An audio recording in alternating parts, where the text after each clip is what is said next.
I bring you greetings from Michigan Welfare Rights. It is a pleasure and an honor and such a humbling experience to come here and be and stand with our good friends Dorothy and the Reverend. One of the first things I knew when I heard about the fact that the rumor was that Reverend Pinkney gave some crackheads $5 or $10 to vote. And I knew it wasn't true because he ain't never had $5 and all along I've known him. He ain't never had no money. But I knew that wasn't true. $5 for 3 people, let me get $15 in his pocket. That's a lie. I know he ain't got no money. So I knew that was a lie already, right? That ain't got no money. When we talk about the question of cowards, we got cowards in Detroit too. We got a whole bunch of them. They standing all around, and the thing about Detroit that you can see them so well, we got cowards that come in every color. We got Latino cowards, we got African American cowards, we got Arab cowards, we got gay cowards, we got straight cowards, we got women cowards, we got men cowards, we got children that ain't crap. We got senior citizens that you want to bust upside the head. You got union officials, they ain't got no guts either. And you can tell because the few of us that do have the courage and understand what's happening when we step out there, oftentimes we're by ourselves. But I take the chance and I want to go back and recreate another scenario. Because myself, I work with the Michigan Welfare Rights Organization and I represent every welfare recipient that is in Michigan. There's a lot of us. Big ones. Jim is disabled now. He got a cane. Jim, hold that cane up in there. Jim got a cane. How many disabled people is it in Michigan? Jim is representing every disabled person that is in Michigan. There's a whole bunch of them. So we are representative of the kinds of people that are engaged in this particular fight. And it doesn't matter. I always raise this issue about how many people there's in the room. We got thousands of folks in this room. We don't have no more chairs as it is. But each one of us is representing your block club, your community, the organization, your constituency. Right. We're in this room and what we got around, left and right, boys and girls, ladies and gentlemen, this is the constituency of America. And I want to take you past going and voting. We got to vote because that's the system they gave us, and that's the only thing we know.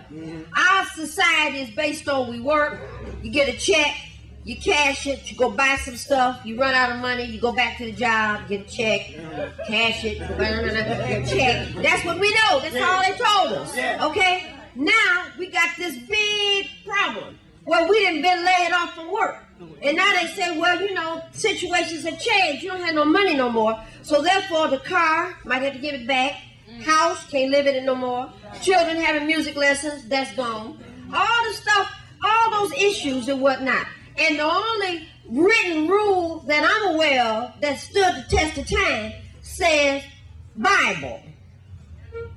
Says Quran. It said of religious documents and whatnot that's been lasted the test of time. And it doesn't say nothing about when you lose your job, your house supposed to go. It don't say that in there. I've read the books. It don't say nothing about when you lose your job, you're supposed to get your car back. It don't say nothing about if you don't have no money, you can't have health insurance anymore. See, somebody else is writing another kind of document, and for whatever reason, some of us have been looking at them documents, and I say we need to go back to history. And history says what Jean-Luc Picard says. I like that Star Trek stuff. The original Captain Kirk said what we got to do is make certain that we prepare for the many and not for the few. Not a hard program. We need to prepare for the many. So that means what we'll have to do up here, if we got too many people that's standing in the way of justice, we're going to have to figure out ways to get rid of them. Now again, I'm going to go back to this voting situation. All we know is that. But I'm here to move you to another position. After we vote, and we vote, and we recall, and we vote, and we recall, and we vote, and then we get tired of that. Why don't we start using this new word, take over? All right.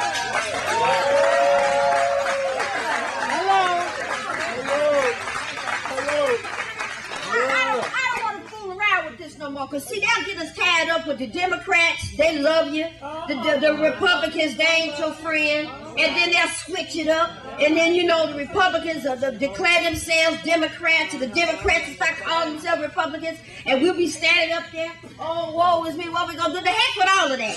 Everybody in here that deserve a house, raise your hand. All right. Everybody, put your hand down. Everybody in here that deserve a car, raise your hand. All right. Put your hand down. Everybody in here who deserve the right to eat 3 meals a day, raise your hand. All right. Everybody in here, now listen to this one now. You got the right to enjoy a little bit of red wine every now and then, raise your hand. All right. Well, listen. What are we talking about? Hey, she raised 2 hands, you know. She raised 2 hands, you know. What we got in this country is the capacity to build a house for every freaking body here. We can build a car in Detroit. We got 5,000 Ford engines inside of cars up there at 8 Mile Road in Woodward that's been there for 6 and 7 months. They hired a guy that don't do nothing but clean those cars off. Why? Why don't we just go up there?